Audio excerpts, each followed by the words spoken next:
After I was kicked out of the house I lived in, I asked my son for help. I heard my daughter-in-law say, "We're not taking in that witch. Let her figure it out if she's got nowhere to live." I laughed. I had already expected that.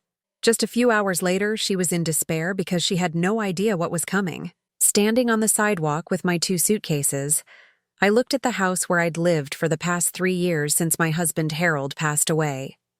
Robert had insisted I move in with them after the funeral. "Mom, you shouldn't be alone," he'd said, his voice thick with what I thought was genuine concern. "The kids need their grandmother close by." What a fool I'd been to believe him. Candace opened the front door just wide enough to speak through the crack, as if my presence might contaminate their pristine entryway. Her blonde hair was pulled back in that severe bun she always wore when she wanted to look important, and her lips were pressed into that thin line I'd grown to know so well over the past 8 years. Before we continue, comment where you're watching from and subscribe to the channel. We'd love to see how far our stories are reaching. "Eleanor, we've talked about this," she said, not even bothering to look me in the eye. "Robert and I have decided it's time for you to find your own place. We need our space back." "I understand that," I replied calmly, though my heart was pounding. "I was hoping I could stay just a few more days while I look for an apartment. I can sleep on the couch if needed." That's when I heard her say it, thinking she was speaking quietly enough that I wouldn't catch her words to Robert, who was hovering behind her in the hallway. "We're not taking in that witch. Let her figure it out if she's got nowhere to live." I laughed. I actually laughed out loud, which seemed to startle both of them, because in that moment, everything became crystal clear. The years of subtle put-downs, the way my suggestions about the children were always dismissed, how my help was taken for granted while my presence was merely tolerated. It all made perfect sense now. "Is something funny?" Candace asked, her voice sharp with irritation. "Not funny," I said, still smiling. "Just enlightening." Robert finally stepped forward, his face flushed with embarrassment. At 42, my son had grown into a man I barely recognized. Gone was the boy who used to crawl into my lap when he had nightmares, replaced by someone who let his wife speak for him even when discussing his own mother's living situation. "Mom, maybe Mrs. Henderson down the street could—" "Oh no," I interrupted, picking up my suitcases. "You've made your position very clear. Both of you." As I walked toward the cab I'd called, I could hear Candace whispering furiously to Robert behind the barely open door. I didn't need to hear the words to know what she was saying. She was probably congratulating herself on finally getting rid of the burden that was Harold's widow. What Candace didn't know, what neither of them knew, was exactly how much of a burden I really was, or rather, how much of their daily life depended entirely on my presence in ways they'd never bothered to notice. For 3 years, I'd been their invisible foundation. Every morning at 6:30, I was in the kitchen preparing breakfast while they rushed around getting ready for work. I packed 8-year-old Emma's lunch with the little heart-shaped notes she loved, and I made sure 10-year-old Jake remembered his inhaler on days when his asthma was acting up. I walked both children to the bus stop every morning because Candace said it was unnecessary for her to waste time on such a simple task. And Robert left for his commute at 6:15 sharp. I was there when they got home from school, helping with homework, listening to their stories about playground drama and classroom victories. When Emma came down with the stomach flu last month, who do you think stayed up all night holding her hair back and checking her temperature? When Jake broke his arm falling off his bike, who was the one who dropped everything to rush him to the emergency room because both his parents were too busy with important meetings to leave work?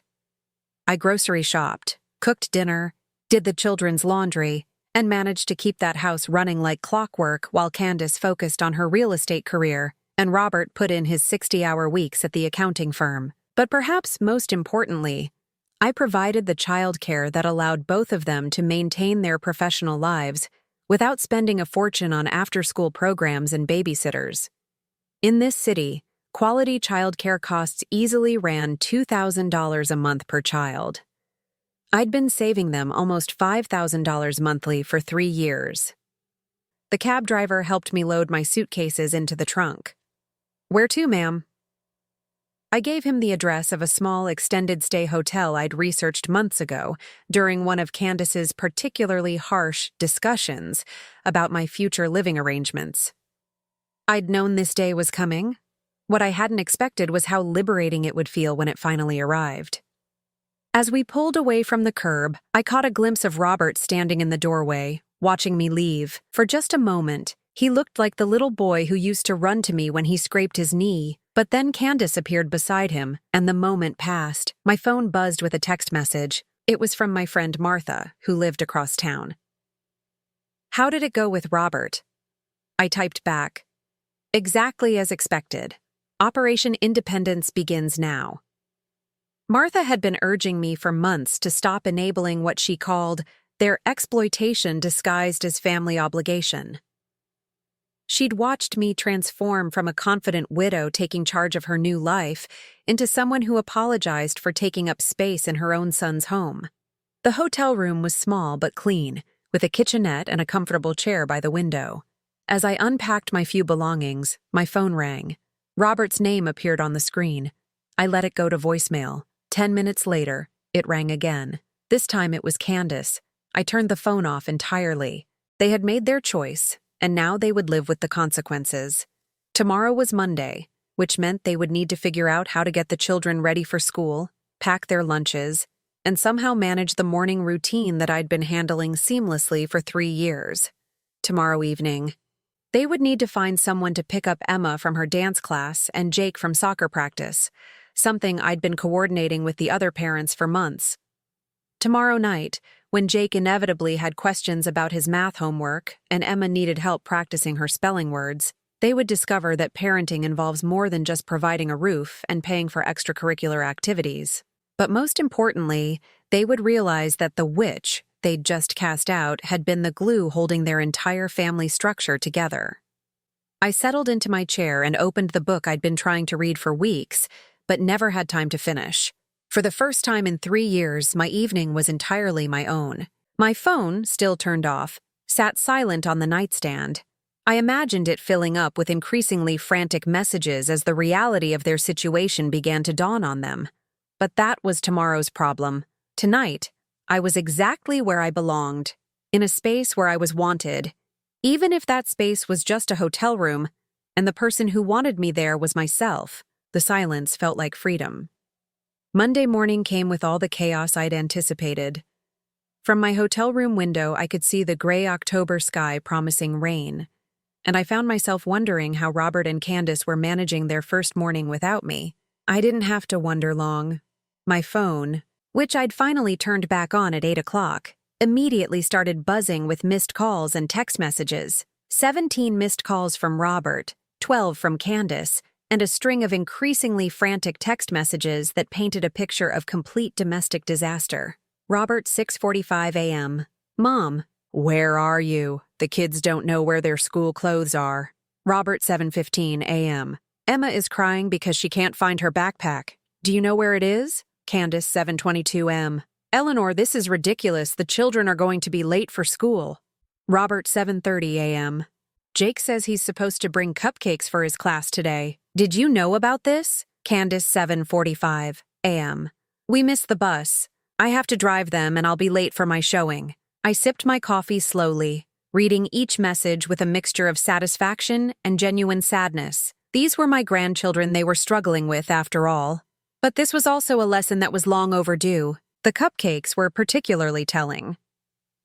Jake had mentioned the class party to me 3 days ago, and I'd already bought the ingredients and planned to bake them Sunday evening. Of course, Sunday evening I'd been sitting in this hotel room instead of standing in their kitchen, and apparently no one else had been listening when Jake mentioned it. Emma's backpack was hanging on the hook behind the laundry room door, exactly where it always was.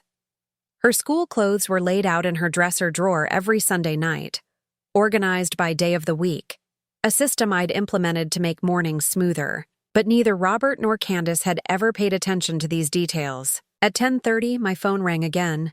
This time it was Robert, and something in my chest softened slightly at the sound of his voice. He was still my son, after all. "Mom, please answer. I know you're upset, but we really need to talk." I let him talk to my voicemail. The thing is, we didn't realize how much Candace and I both have demanding careers, and we thought maybe we could work out some kind of arrangement. Maybe you could come back and help out during the day, and then you could have your own place in the evenings. Would that work? I almost laughed again. Even now, even in their desperation, they couldn't bring themselves to admit they'd been wrong. They wanted to negotiate a deal where I would continue to provide free childcare and housekeeping services, while paying for my own separate living arrangements. By noon, the messages had taken on a different tone. Candace, 11:15 a.m. Eleanor, I had to cancel 2 client meetings today. This is affecting my business. Robert, 11:48 a.m. Mom, I'm serious. We need to figure this out. I can't leave work every time there's an issue with the kids. The issue with the kids was apparently that Emma had forgotten her lunch and Jake had left his inhaler at home. 2 things that had never happened in the 3 years I'd been living with them, because I made sure the children had everything they needed before they left for school. I decided to venture out for lunch, partly because I was curious about the neighborhood around my hotel, and partly because I wanted to delay responding to their increasingly desperate communications. The little cafe down the street had a lunch special that looked appealing, and for the first time in years, I could eat whenever and whatever I wanted without having to consider anyone else's schedule or preferences. The waitress was a woman about my age named Carol, and when she learned I was staying at the hotel, she asked if I was visiting family.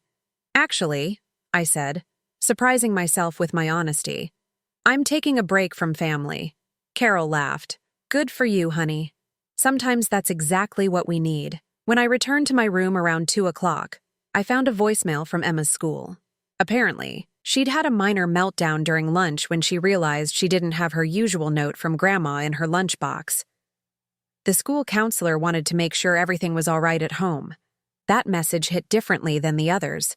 Emma was only 8, and she didn't understand why Grandma had suddenly disappeared from her life. Neither did Jake, for that matter. They were innocent victims in this situation, caught between their parents' selfishness and their grandmother's need for self-preservation. But then, I remembered Candace's words. We're not taking in that witch. She'd said those words knowing that her children loved me, knowing that my presence in their lives was important to them. She'd been willing to hurt them just to hurt me. At 3:30, my phone rang with a call from an unknown number. When I answered, I heard Jake's voice, small and confused. Grandma? Mom gave me her phone to call you. Are you okay? Emma and I were scared because you weren't here when we got home from school. My heart broke a little. I'm fine, sweetheart. Grandma is staying somewhere else for a while. But why? Did we do something wrong? Before I could answer, I heard Candace's voice in the background, sharp and irritated. Jake, that's enough. Give me the phone. Eleanor! Candace's voice was tight with controlled anger. This has gone on long enough. You're upsetting the children. I'm upsetting the children? I asked quietly. Look, I know you're angry about yesterday, but you're being dramatic. We just need some space to figure things out as a family. And you have that space now. There was a pause. What's that supposed to mean? It means you got exactly what you wanted, Candace. You have your space. You have your house back. You have your family unit without the witch interfering. I never called you a witch. Yes, you did. Yesterday. You told Robert you weren't taking in that witch. Meaning me. The silence on the other end of the line stretched so long I thought she might have hung up. When she finally spoke, her voice had lost some of its edge. Eleanor, look, maybe we all said things we didn't mean, but the children need stability. They need their routine. Then I suggest you establish one. We can't just suddenly manage everything on our own. We both work full-time. Many parents work full-time and manage to raise their children. Another long pause. What do you want from us? It was a fair question, and one I hadn't fully answered for myself. What did I want? An apology? A recognition of how much I'd contributed? A guarantee that I'd be treated with respect instead of merely tolerated? I want you to figure out what your family looks like without me in it, I said finally, because that's the choice you made yesterday. After I hung up, I sat by the window watching the afternoon traffic pass by on the street below. Somewhere across town, my son and daughter-in-law were discovering what it actually costs to raise 2 children without a live-in grandmother providing free labor. Somewhere in that house, Emma and Jake were wondering why their stable, predictable world had suddenly shifted. They didn't understand that their parents had taken that stability for granted until it disappeared. My phone buzzed with another text from Robert. "Mom, we hired a babysitter for after school, but she charges $20 an hour. We can't afford this long term." I turned off my phone again and opened my book. They were beginning to understand the real cost of my absence, but they hadn't yet grasped the deeper lesson. This wasn't about money or convenience. This was about recognition, respect, and the simple acknowledgement that I was a person deserving of dignity, not just a free service they could discard when it suited them. The rain had started, tapping gently against my window. For the first time in 3 years, I didn't have to worry about whether the children had their umbrellas or if someone would be there to greet them when they got home from school. The silence in my hotel room felt like peace. By Thursday, the carefully constructed facade of Robert and Candace's perfect family life had begun to crumble in ways I hadn't even anticipated. The messages on my phone had evolved from demanding to pleading, and the tone shift told me everything I needed to know about how their week was progressing. I'd spent the morning exploring the downtown area near my hotel, something I hadn't had time to do in years. There was a lovely little bookstore with a reading corner where elderly customers were encouraged to sit and browse, and a coffee shop where the barista had already learned my name after just 3 visits. For the first time since Harold died, I was building a life that belonged entirely to me. When I checked my phone over lunch, the messages painted a picture of escalating chaos. Tuesday had brought news that Jake had forgotten his inhaler again and had to be picked up early from soccer practice when his breathing became labored. Candace had been showing a house to potential buyers and couldn't leave, so Robert had to abandon an important client meeting. The client, apparently, hadn't been understanding about the family emergency. Wednesday's crisis involved Emma's forgotten permission slip for a field trip, which meant she had to sit in the office while her class visited the Science Museum. According to Robert's increasingly frantic messages, she'd cried for 2 hours and asked repeatedly why Grandma wasn't there to help her remember things anymore. But Thursday's emergency was different. This time, the call came directly to my hotel room at 2 in the afternoon. "Mrs. Patterson, this is Janet Reeves from Pine Elementary. I'm the school nurse." My heart immediately jumped to my throat. Is one of my grandchildren hurt? Well, that's what I'm trying to determine. Jake Miller is here in my office. He's your grandson, correct? His emergency contact information lists you as the primary after-school contact. Yes, that's right. Jake fell during recess and hit his head. He's conscious and alert, but he's been asking for you specifically. His parents aren't answering their phones, and our policy requires that a child with a potential head injury be picked up by a family member, not a babysitter. I closed my eyes. The babysitter. Of course, neither Robert nor Candace was available, and they'd probably forgotten to update the school's emergency contact information to reflect their new childcare arrangements. "I'll be right there," I heard myself saying. "Actually, Mrs. Patterson, there's something else. Jake seems quite upset about something beyond just the fall. He keeps saying he's sorry and that he didn't mean for Grandma to go away. He's asking if you're coming back home." The 20-minute drive to Pine Elementary felt like the longest of my life. When I arrived, Jake was sitting in the nurse's office with a small ice pack pressed to his forehead, his eyes red from crying. The moment he saw me, his face crumpled completely. "Grandma, I thought you weren't coming back because Emma and I were bad." I gathered him into my arms, feeling his small body shake with relief. "Oh, sweetheart, you weren't bad. You and Emma could never be bad enough to make Grandma stop loving you. Then why did you go away? How do you explain adult cruelty to a 10-year-old? How do you tell a child that his mother called his grandmother a witch and threw her out like garbage? Sometimes grown-ups have disagreements," I said carefully, "and sometimes those disagreements mean we need to live in different places for a while." The nurse, a kind woman about my age, had been watching this exchange with obvious concern. "Mrs. Patterson, Jake's head injury isn't serious, just a bump that might leave a small bruise. But I have to say, Both he and his sister have seemed quite distressed this week. Emma's teacher mentioned she's been having trouble concentrating in class. After I signed the necessary paperwork, Jake clung to my hand as we walked to my rental car. "Are you going to take me home?" "Yes, honey. Will you stay for dinner?" I hesitated. "We'll see." The house looked exactly the same from the outside, but when we walked through the front door, the difference was immediately apparent. The usual order had been replaced by a kind of controlled chaos. Breakfast dishes still sat in the sink, Emma's backpack was dumped in the middle of the hallway, and there were papers scattered across the kitchen counter that looked like unsuccessful attempts to organize the children's schedules. Emma, who was sitting at the kitchen table with the after-school babysitter trying to work on homework, looked up when she heard the door open. Her face lit up with such pure joy that my heart ached. "Grandma, are you home now?" Before I could answer, the babysitter, a young woman who looked overwhelmed and exhausted, stood up quickly. "Oh, Mrs. Patterson, I'm so glad you're here. I've been trying to help Emma with her math, but she says you always help her with the word problems and she doesn't understand my way." I looked at the homework spread across the table. It was third-grade math, nothing particularly complicated, but Emma had always been a child who needed concepts explained in a very specific way. She was smart, but she learned differently than other kids, something I'd figured out through patient observation over the past 3 years. "The babysitter doesn't know about my special way," Emma whispered to me. "She doesn't know I need to draw pictures first." The special way.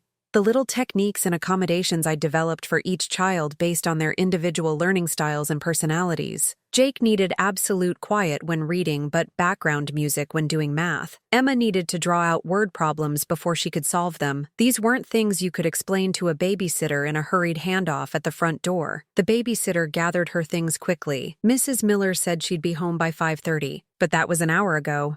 Should I wait for her?" "No, you can go ahead. I'll stay with the children." After she left, I helped Emma with her homework using our familiar system of drawings and visual aids. Jake sat close beside me, occasionally reaching out to touch my arm as if confirming I was really there. Their relief was palpable, but it only made my own situation more complicated. These children needed stability, routine, and the security of knowing someone who understood them would be there when they came home from school. But their parents had made it clear that my presence was unwelcome, that I was a burden to be discarded rather than a family member to be valued. At 6 o'clock, I heard Robert's car in the driveway. A few minutes later, he walked through the front door and stopped short when he saw me sitting at the kitchen table with his children. "Mom," his voice was a mixture of relief and apprehension. "The school called my office. Is Jake okay?" "He has a small bump on his head. The nurse wanted family to pick him up." Robert loosened his tie and sank into the chair across from me.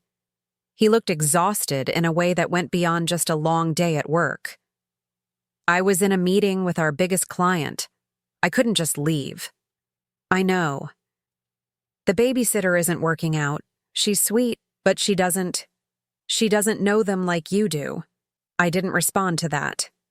The children had finished their homework and were in the living room watching television with the volume turned low. For a moment, the kitchen felt like it had during all those peaceful afternoons when it was just the 3 of us, working on homework and talking about their day. "Where's Candace?" I asked. Robert's jaw tightened slightly. "She had to show a house to some clients from out of town.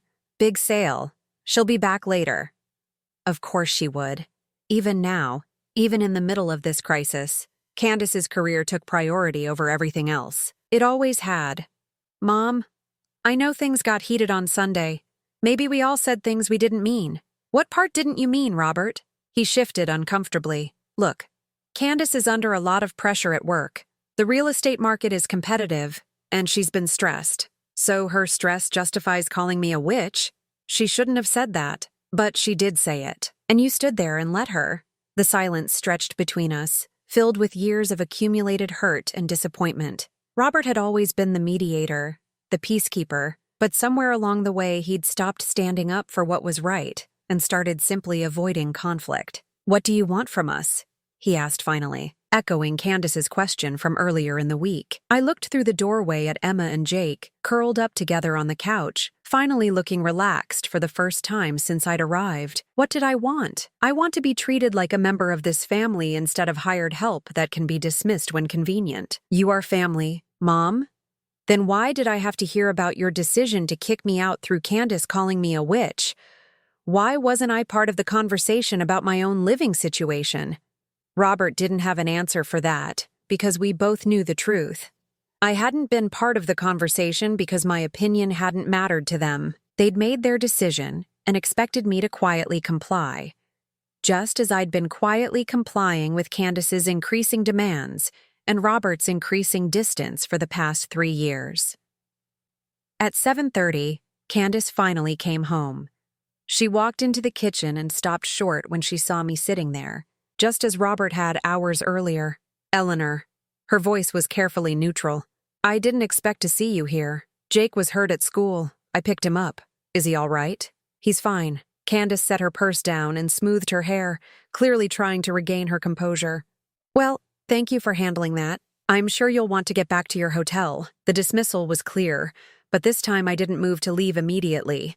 Instead, I stood slowly and gathered my things while both Robert and Candace watched me. Mom, Robert said as I reached the door, can we talk tomorrow? Maybe work something out? I turned back to look at both of them, my son, who had forgotten how to fight for the people he loved, and his wife, who saw me as nothing more than an obstacle to her perfect life. You know where to find me, I said simply. As I drove back to my hotel, I realized that today had changed something fundamental. Seeing the children's distress, experiencing their genuine love and need for stability, had reminded me that this situation was bigger than just my hurt feelings or Candace's cruelty. But it had also shown me something else. Robert and Candace were finally beginning to understand the true cost of their decision to discard me. Now they just had to decide what they were willing to do about it. Friday morning brought the call I'd been both expecting and dreading. It was 7:15, and I was enjoying a peaceful breakfast in the hotel's small dining area when my phone rang. The caller ID showed Robert's number, but when I answered, it was Candace's voice on the other end, and she sounded completely different than I'd ever heard her before. Eleanor, I need your help. Her voice was strained, almost breaking. I wouldn't call if it wasn't an emergency. I set down my coffee cup. What's wrong? It's Emma. She's running a fever of 102, and she's been throwing up since 3 this morning. Jake is complaining that his stomach hurts too. I think they both have that stomach bug that's been going around school. I waited, sensing there was more. Robert left for Dallas this morning for that client meeting he couldn't miss earlier this week. His flight was at 6 a.m. I have the biggest listing presentation of my career at 10 o'clock, the Riverside Development Project. It's a multi-million-dollar deal, Eleanor. I've been working on this for 6 months. Still, I waited. The babysitter won't come if the kids are sick. She doesn't want to catch anything. I've called everyone I can think of. My mother is in Florida. My sister is in Seattle. I don't have anyone else. The admission hung in the air between us. After a week of trying to prove they could manage without me, Candace was finally facing the reality that had been true all along. I wasn't just convenient help. I was essential support. What are you asking me, Candace? I'm asking you to come back and take care of the children today. Just today, please. Her voice cracked on that last word, and despite everything she'd put me through, I felt a pang of sympathy. But only a small one. And what happens after today? I don't know. We'll figure something out. Like you figured out putting me in a hotel? There was a long silence. Eleanor, I know you're angry with me. I know I said things I shouldn't have said. But this isn't about us right now. This is about Emma and Jake. She was right, of course. It was about the children. It always had been. I'll be there in 30 minutes, I said. When I arrived at the house, I could hear Emma crying upstairs before I even got through the front door. Candace met me in the hallway, and I was shocked by her appearance. Her usually perfect hair was disheveled. There were dark circles under her eyes, and her expensive silk blouse was stained with what I assumed was vomit. Thank God you're here, she said. And for the first time in 3 years, she sounded genuinely grateful for my presence. Emma's been asking for you all night. She won't let me near her when she's sick. I climbed the stairs to Emma's room, where I found my granddaughter curled up in bed, her face flushed with fever. When she saw me, she immediately reached out her arms. "Grandma, my tummy hurts so bad." I sat on the edge of her bed and felt her forehead. She was burning up. "I know, sweetheart. Grandma's here now." Jake appeared in the doorway, pale and listless. "Grandma, I don't feel good either." For the next hour, I did what I'd done countless times before. I got the children settled with cool washcloths and small sips of water. I started a load of laundry with the soiled bedding, and I prepared the bland foods that would be easy on their stomachs when they felt ready to eat. Candace hovered anxiously, checking her watch every few minutes. "Are you sure they'll be okay? Maybe I should cancel the presentation." "They'll be fine," I assured her. "It's just a stomach bug. It usually runs its course in 24 to 48 hours. But what if their fevers get worse? What if they need to go to the doctor?" I looked at her carefully. "Candace, how many times have you dealt with sick children on your own?" She shifted uncomfortably. "Not often. You've always been here when they were sick." "Always. For 3 years, I'd been the one who stayed up all night when they had fevers. Who knew exactly how to comfort them when they felt miserable? Who could tell the difference between a minor illness and something that required medical attention? I'd been their primary caregiver during every illness, every injury, every moment when they needed someone who understood them completely. "Go to your presentation," I said finally. "The children will be here when you get back." Relief flooded Candace's face. "Thank you. I don't know what I would have done without you today." After she left, the house settled into the quiet rhythm of caring for sick children. Emma dozed fitfully, waking periodically to sip water or ask for her favorite stuffed animal. Jake managed to keep down some toast and spent the morning reading in bed. By noon, both their fevers had broken, and they were looking considerably better. It was during Emma's afternoon nap that I had time to really look around the house and see what a week without my presence had done to their previously organized life. The laundry room was overflowing with unwashed clothes. The refrigerator was nearly empty except for takeout containers and a few random items that didn't constitute actual meals. The children's rooms showed signs of hurried morning routines without anyone taking time to maintain order. But more telling than the physical disorder was the emotional atmosphere. Even sick, both children seemed more relaxed and content than they had in the previous week. They needed the security of knowing someone who understood them was taking care of them. At 3 o'clock, my phone rang. It was Robert, calling from Dallas. "Mom, Candace told me you're at the house with the kids. Thank you. They're feeling better." "Good. Listen, I've been thinking about everything this week. About what happened, about what we said to you." I waited. "We messed up, Mom. I messed up. I let Candace make decisions about our family without considering how they would affect you, and I didn't stand up for you when I should have. It was more accountability than I'd expected from him, but it still felt incomplete." "Robert, what changed your mind? Was it the sick children, the overwhelmed babysitter, or the fact that your wife finally had to admit she needed me?" He was quiet for a moment. "All of it, I guess. We took you for granted, and we took what you do for our family for granted. And Candace, does she feel the same way?" Another pause. "I think this week has been an eye-opener for both of us." When Candace returned from her presentation at 4:30, she looked like her old self again, hair perfect, makeup refreshed, confidence restored.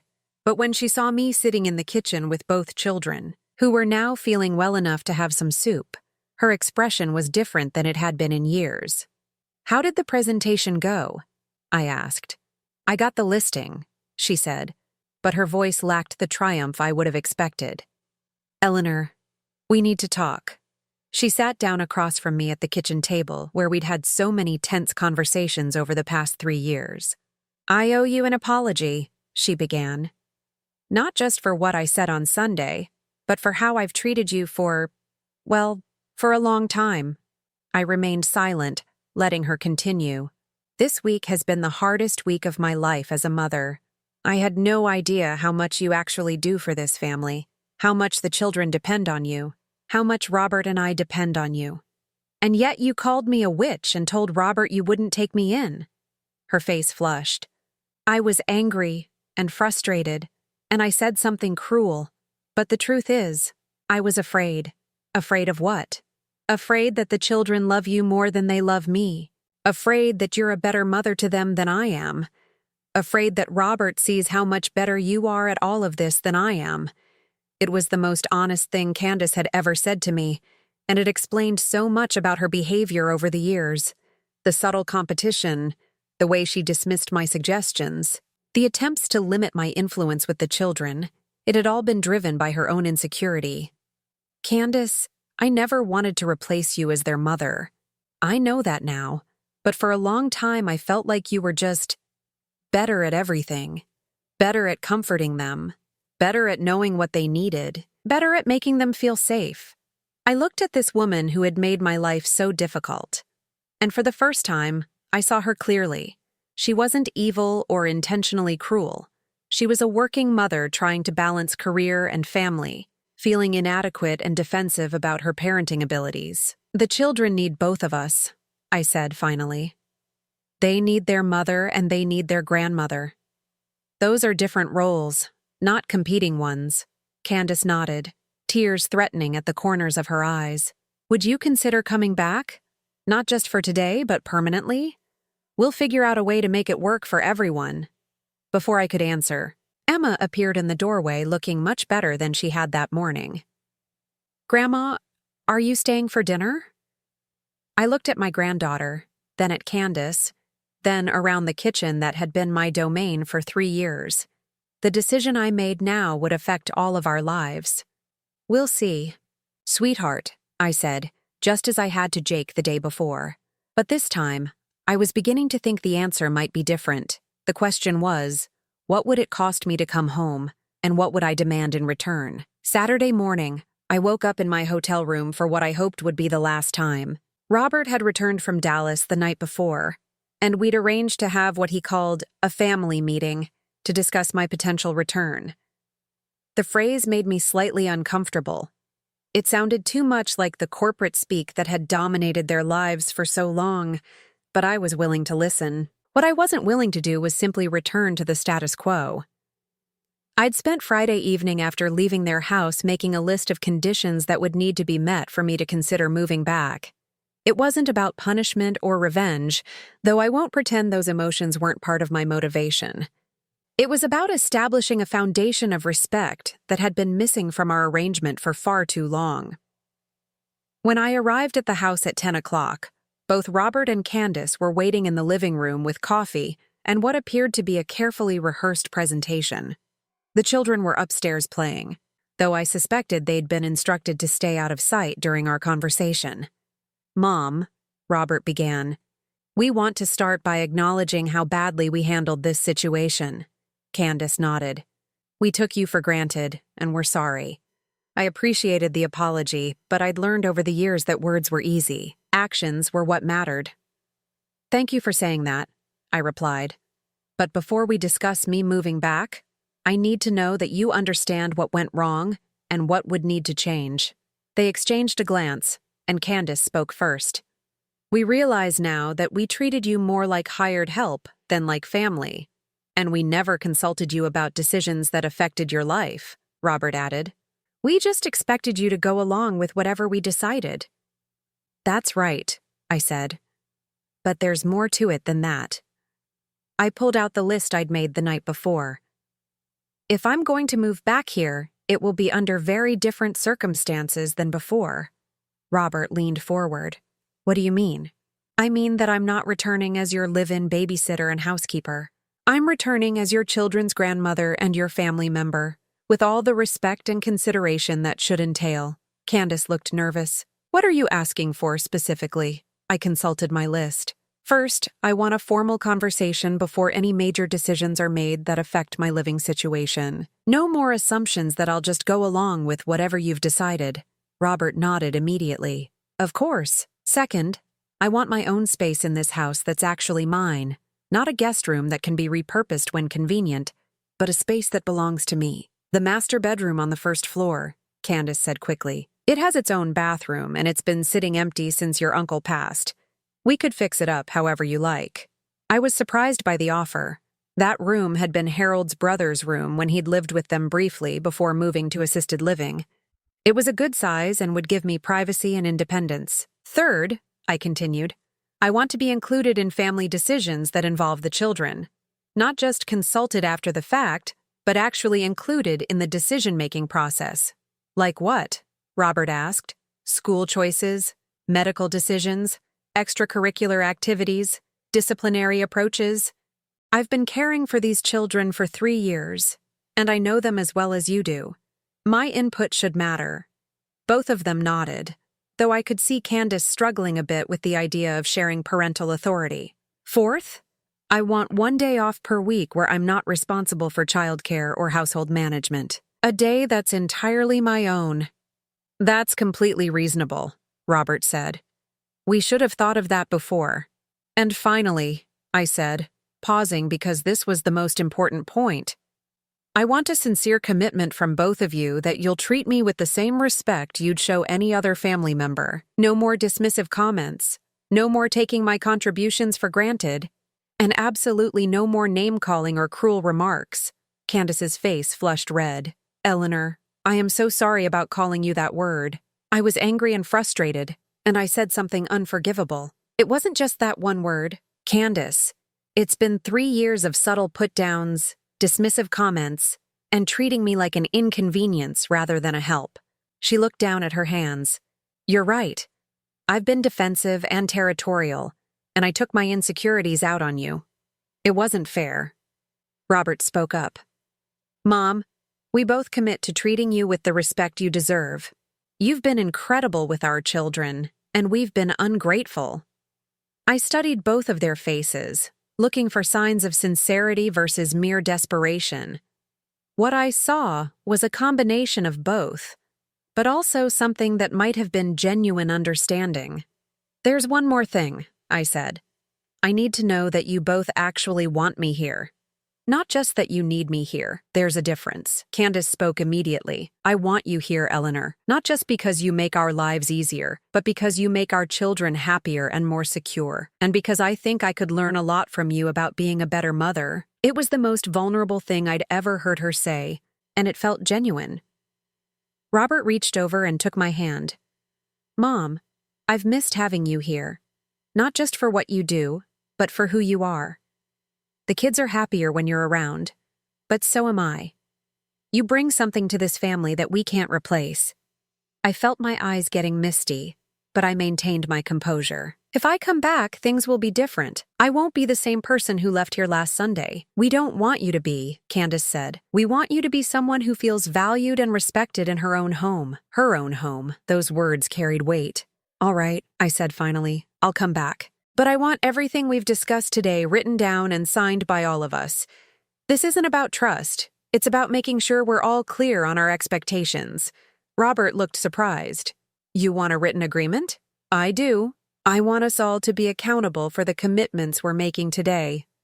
An hour later, we'd drafted a simple document outlining the terms of my return. As I signed my name at the bottom, I felt something I hadn't experienced in years. A sense of agency in my own life. When would you like to move back? Candace asked as we finished. Next weekend. I'll use this week to settle things at the hotel and prepare for the transition.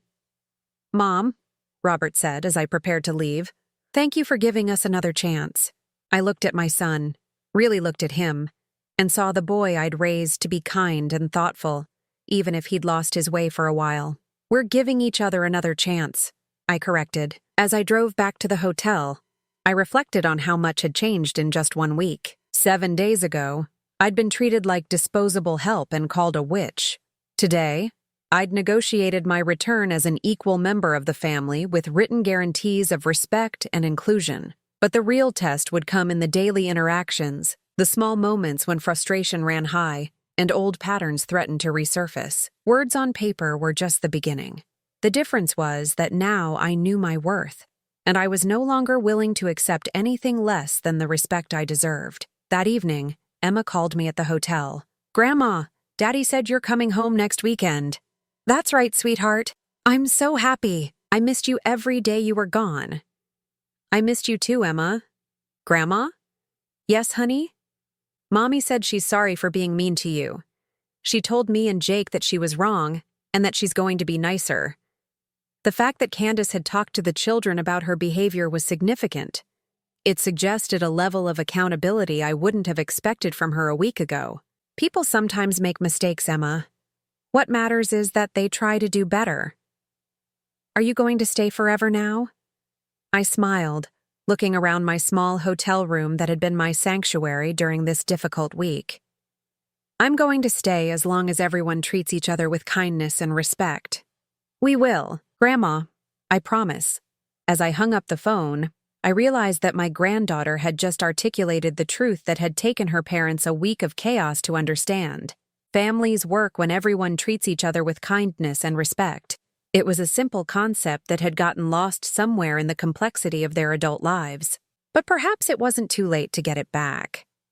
The week ahead would tell me whether this new arrangement was built on genuine change or just desperate necessity. Either way, I was returning home on my own terms, with my dignity intact and my worth acknowledged.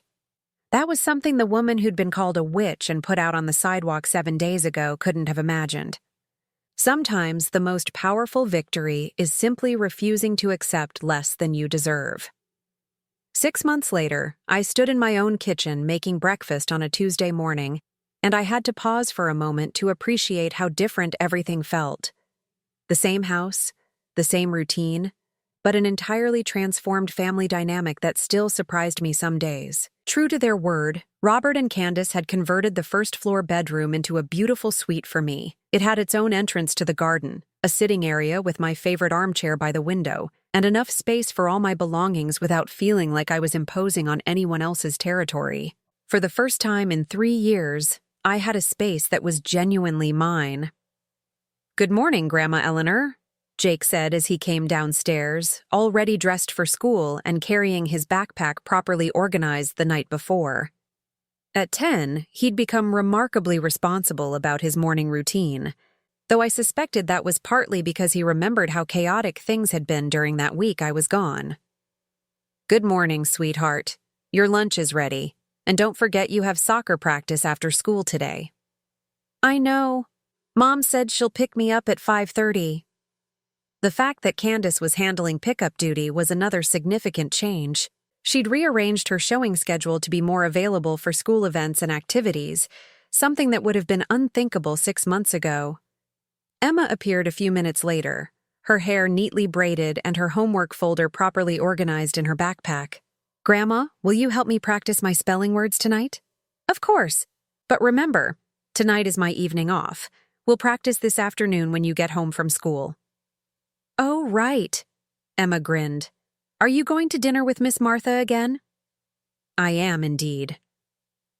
My Tuesday evenings with Martha had become one of my favorite parts of the week. Having that guaranteed time for myself had made all the difference in how I felt about my role in the family. I wasn't trapped or taken for granted anymore. I was choosing to be here, and everyone knew it. Robert came into the kitchen adjusting his tie, looking much more relaxed than he had during those first difficult weeks after my return. "Morning, Mom. Thanks for getting the kids ready." "You're welcome. How did your presentation go yesterday?" He'd been working on a major project that would determine his prospects for partnership at the firm, and I'd been genuinely interested in his progress. We'd started talking more as adults, not just as mother and son caught up in domestic logistics. "Really well, actually. I think I have a good shot at making partner this year. I'm proud of you," I said, and meant it. Despite everything we'd been through, I was still his mother, and his success still mattered to me. Candace appeared in the doorway, dressed for another day of real estate showings but looking far less frazzled than she used to during the morning rush. "Eleanor, I wanted to let you know that Emma's teacher requested a parent conference next week. Would you like to be included? She specifically mentioned how much Emma's homework habits have improved since you've been helping her." 6 months ago, Candace would have handled that conference without consulting me. The invitation to participate was a small but significant acknowledgement of my role in Emma's education. I'd like that very much. As the family dispersed for their day, Robert to his commute, Candace to her first showing, and the children to the bus stop that I still walked them to each morning, I settled into my kitchen with a second cup of coffee and the morning newspaper. The quiet moments after everyone left had become precious to me. They reminded me that I was living my own life, not just facilitating everyone else's. My phone buzzed with a text from my friend Carol at the hotel where I'd stayed during my week of exile. We'd kept in touch, and she'd become part of my Tuesday evening social circle. Coffee this afternoon? I want to hear how the garden project is going. I smiled as I typed back a yes. The garden project was another symbol of how much had changed. I'd asked for permission to redesign the backyard flower beds, and instead of dismissing the idea, Candace had enthusiastically supported it. She'd even helped me plant bulbs last fall, and we'd worked side by side in a companionable way that would have seemed impossible 6 months ago. At 3:30, I was in that garden when Emma and Jake arrived home from school. They found me there, as they often did, and settled on the nearby bench to tell me about their day while I worked. "Mrs. Peterson said my math scores have improved a lot this quarter," Emma announced proudly. "That's wonderful, sweetheart. All that practice with the word problems is paying off. And Coach Martinez wants me to try out for the select soccer team," Jake added. "But I'd have to practice 3 times a week instead of 2. What do you think about that?" "I want to do it, but I don't know if Mom and Dad can drive me that much." "Well, let's talk to them about it tonight. Maybe we can figure out a schedule that works for everyone." This was exactly the kind of decision-making involvement I'd requested 6 months ago. Instead of the adults making choices about the children's activities without input, we'd developed a family discussion approach that included everyone's perspectives. That evening, during dinner, we had exactly that conversation. Robert was concerned about the time commitment, Candace worried about the cost, and I pointed out that Jake was old enough to have a significant voice in the decision about his own activities. "What matters most to you about soccer?" I asked Jake. "Is it playing with your friends? Or improving your skills? Or something else?" "I really want to get better at playing," he said thoughtfully. "And I think the select team would help me do that." "Then let's find a way to make it work," Candace said, "even if it means rearranging some things." The fact that she'd prioritized Jake's goals over her own convenience was another measure of how much our family dynamic had shifted. Later that evening, as I sat in my own sitting room reading before bed, I reflected on the journey that had brought us to this point. The week I'd spent in that hotel had been painful and humiliating, but it had also been necessary. Sometimes people need to experience loss before they can appreciate what they have. Robert knocked softly on my door. "Mom, do you have a minute?" "Of course, come in." He settled into the chair across from mine, looking like he had something important to say. "I wanted to tell you something. Candace and I have been talking a lot about what happened 6 months ago, and we both realized that calling you back wasn't enough. We needed to change how we thought about family and respect and taking people for granted." I set down my book and gave him my full attention. "The thing is, we almost lost you. Really lost you. And it would have been entirely our fault. But you didn't lose me," I said gently. "Only because you were generous enough to give us another chance we didn't deserve." I studied my son's face and saw genuine maturity there, the kind that comes from recognizing your own mistakes and choosing to do better. "Robert, families mess up sometimes. What matters is whether they learn from it." "Have we learned enough?" It was such a vulnerable question, and it reminded me of the little boy who used to ask if he'd been good enough to earn privileges or avoid consequences. "You've learned that I'm not just here to make your lives easier. You've learned to include me in decisions. You've learned to respect my time and my space. Most importantly, you've learned that love isn't the same thing as taking someone for granted." He nodded slowly. "I never want to take you for granted again, Mom." "Then don't." After he left, I sat for a while longer in my comfortable chair, in my own space, in a house where I was valued rather than merely tolerated. The woman who'd been called a witch and put out on the sidewalk 6 months ago felt like a different person now. She'd been broken down by years of small slights and accumulated disrespect, but sometimes being broken down is the first step toward building something stronger. I'd learned that I could survive on my own, that I had value beyond what I provided to others, and that respect was something I could demand rather than just hope for. My family had learned that love required action, not just assumption, and that taking people for granted was a luxury they couldn't afford if they wanted to keep those people in their lives. The silence in my room wasn't lonely anymore. It was peaceful. And tomorrow I would wake up in my own space, in a home where I belonged, surrounded by people who'd learned to value what they'd almost lost. That was better than any revenge I could have imagined.